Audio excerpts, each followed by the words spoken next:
Hello everyone, welcome back to Edutab. तो आप में से काफ़ी ऐसे एस्पिरेंट्स होंगे जो काफ़ी टाइम से बैंकिंग एंड इंश्योरेंस एग्ज़ाम की प्रिपरेशन कर रहे हैं। तो फ्रेंड्स, आपके लिए बहुत ही इम्पॉर्टेंट एंड गुड न्यूज़ आ गई है। आपके लिए एक और अच्छी अपॉर्चुनिटी आ गई है। दोस्तों, जीआईसी ऑफ इंडिया का जो नोटिफिकेशन है वो रिलीज़ हो गया है और आज के सेशन में हम इसकी नोटिफिकेशन को अच्छे से डिटेल में समझेंगे, जो जो चीज़ें आपके लिए इम्पॉर्टेंट है। तो बहुत अच्छी अपॉर्चुनिटी है एवरीवन आपके लिए, तो इसको मिस मत करिएगा।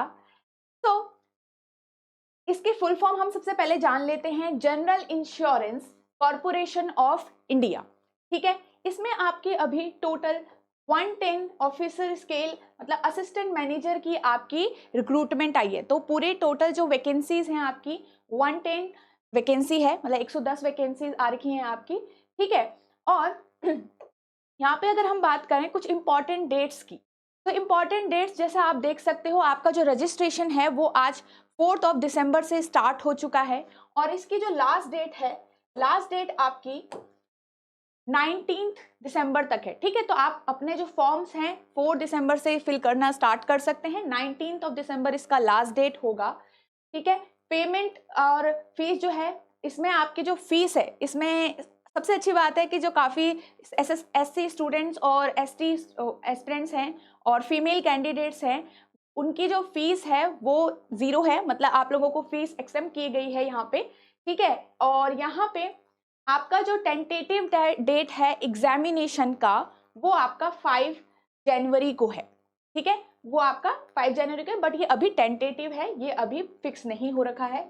ठीक है, और अगर आपका जो एडमिट कार्ड आएगा वो 7 डेज पहले आ जाएगा जब भी एग्जाम होगा। तो ठीक है, तो एक तरीके से आप ये माइंड में आइडिया रख के रख सकते हैं कि भाई 4 दिसंबर के बाद आपका फॉर्म फिलिंग है, उसके करेक्ट एक मंथ के आसपास आपका जो एग्जाम है वो भी हो जाएगा। तो यहाँ पे थोड़ा सा एग्जाम का पैटर्न भी हम लोग समझ लेंगे कि कैसे आपके कौन कौन सब्जेक्ट आने वाले हैं और कैसे क्या पैटर्न रहता है।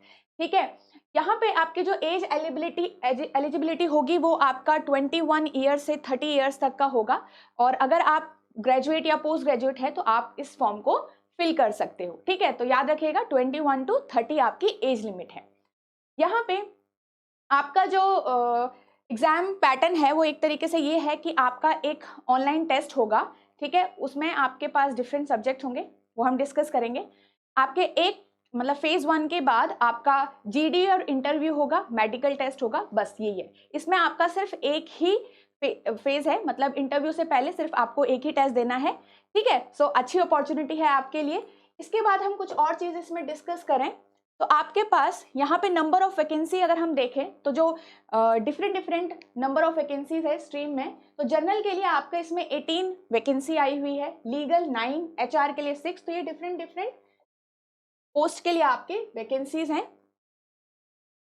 ठीक है, आईटी के लिए 22 है इसमें, और यहाँ पे इंश्योरेंस के लिए आपका 20 वैकेंसीज हैं।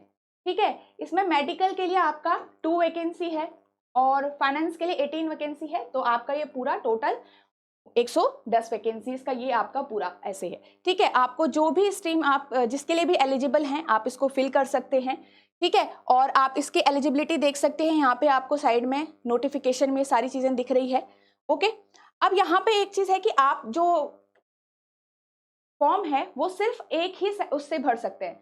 ठीक है, the candidate can apply only for 1 stream of his और हर चॉइस। ठीक है, तो आप मल्टीपल स्ट्रीम्स के लिए नहीं फिल कर सकते हो, सिर्फ एक ही सिंगल चॉइस होगी आपकी जिसके लिए आप फिल कर सकते हैं इसे।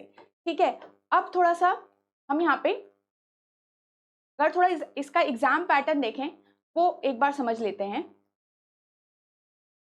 यहाँ पे अगर आप जर्नल स्ट्रीम से अपना फॉर्म फिल कर रहे हैं तो जर्नल से आपका यहाँ पे ये वाले जो आपका पार्ट है, part A, part B, part C, आपका ये इसमें एग्जाम में आने वाला है, जिसमें आपका एक हायर ऑर्डर रीजनिंग एबिलिटी है और क्रिटिकल थिंकिंग है जो आपका 40 मार्क्स का है। ठीक है, ये आपका 40 मार्क्स का है।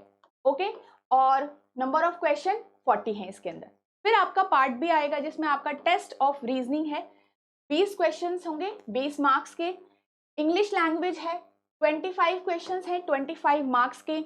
जनरल अवेयरनेस है आपका इसके अंदर 20 क्वेश्चंस हैं, अगेन 20 मार्क्स के हैं। Numerical ability and computer literacy साथ में आपका, इसमें आपका 15 क्वेश्चंस हैं एंड 15 मार्क्स के हैं आपके। तो ये वाला आपका एक पार्ट हो गया। फिर पार्ट सी है आपका, ठीक है। पार्ट सी के अंदर आपका डिस्क्रिप्टिव है। ये 2 पेपर आपके ऑब्जेक्टिव होंगे। ये आपका डिस्क्रिप्टिव है जिसमें आपका टेस्ट इंग्लिश लैंग्वेज का टेस्ट है, जिसमें आपके ऐसे, प्रेसी और आपको कॉम्प्रहेंशन लिखना है। तो यहाँ पे आपके पास 30 मार्क्स का जो ये पेपर है डिस्क्रिप्टिव वाला पार्ट, और इसमें 3 क्वेश्चन है। तो टोटल आपके कितने मार्क्स का हो गया ये पूरा? 150 मार्क्स का है और 123 नंबर ऑफ क्वेश्चंस हैं आपके टोटल, ठीक है, जिसमें आपके 3 डिस्क्रिप्टिव हो गए, बाकी जो आपके क्वेश्चंस हो गए ऑब्जेक्टिव वाले वो 120 हो गए, ठीक है। तो ये हो गया आपका पेपर पैटर्न। अगर हम बात करें कोई, अगर आप स्पेशल स्ट्रीम से फिल कर रहे हो तो आपके पास ये आपका फॉर्मेट है, ठीक है। एक बार इसको भी देख लेते हैं। इसमें आपके पास पार्ट ए में आपके जो भी जिस भी स्ट्रीम से आप फिल कर रहे हैं, टेक्निकल एंड प्रोफेशनल नॉलेज है 40 marks and 40 number of questions. Test of reasoning है जो कॉमन है दोनों में।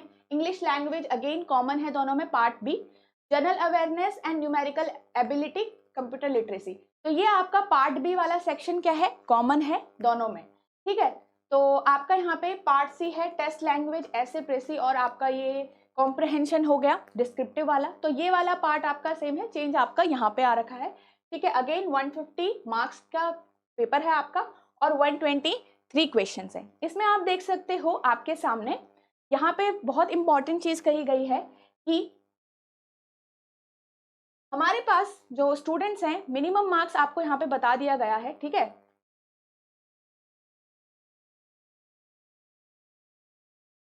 ये देखिए, तो मिनिमम मार्क्स आपके कितने हैं? 60 हैं। तो कट ऑफ मतलब आपको 60 क्लियर करनी है पहले से ही, ठीक है। मिनिमम मार्क्स क्वालिफाई करने का जो ऑनलाइन टेस्ट का है 60 है जनरल के लिए, ओबीसी के लिए एंड 50% है SC ST के लिए, ठीक है। तो ये आपका 60% कट ऑफ का भी रहेगा, ओके। एंड यहाँ पे ओवरऑल सिलेक्शन प्रोसेस के लिए, जिसमें आपका ऑनलाइन टेस्ट था और यहाँ पे GD एंड इंटरव्यू का जो है, क्योंकि आपके जो ये आपका एक फेज का पेपर होगा इसके मार्क्स भी आपके ऐड होंगे, ठीक है। तो यहाँ पे लिखा गया है इसका 60% फॉर जनरल कैटेगरी, OBC और 50% SC ST के लिए, ठीक है। तो ये आपका यहाँ पे मार्क्स का, तो आपके पास जब आप ऑनलाइन टेस्ट देंगे उसका 60%, फिर बाद में आपका जो ओवरऑल होगा उसका भी आपका 60% है, अगर हम जनरल की बात कर रहे हैं, ठीक है। तो ये हमने यहाँ पे पेपर पैटर्न भी पता कर लिया। अगर आप कोई भी स्टूडेंट जो बाकी स्ट्रीम से दे रहे हैं तो उनका पैटर्न ये है, और अगर आप जनरल स्ट्रीम से दे रहे हैं तो आपका एक जो पार्ट ए वाला सेक्शन है वहाँ पे आपके पास हायर ऑर्डर रीजनिंग और क्रिटिकल थिंकिंग वाला जो पार्ट है वो चेंज, ठीक है। तो ये हो गया आपका एग्जाम पैटर्न जो कि बहुत इंपॉर्टेंट है, ओके। तो ये सारी इंपॉर्टेंट चीज़ें हो गई जैसे कि मैंने आपको इसमें बताया। और इसमें जो सैलरी का है आपका, ठीक है,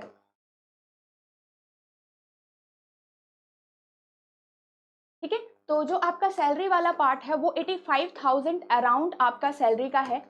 इसमें काफ़ी अच्छी सैलरी है, तो काफ़ी अच्छी अपॉर्चुनिटी अपने आप में आपके लिए बन जाती है। तो बेसिक पे तो आपका 50,000 अराउंड है, बट जो आपका ग्रॉस पे जाएगा वो आपका 85,000 है विथ मल्टीपल अलाउंसेस, ठीक है। तो आप देख सकते हो, कंसिडर कर सकते हो, और ज़्यादा दूर भी नहीं है पेपर, तो प्रिपरेशन स्टार्ट कर दीजिए। अब ये जो समय है आपको बैठकर सोचने का समय नहीं है, एक्टिव होने का समय है। तो all of you, I hope आप अच्छे से प्रिपरेशन करना स्टार्ट कर रहे हो।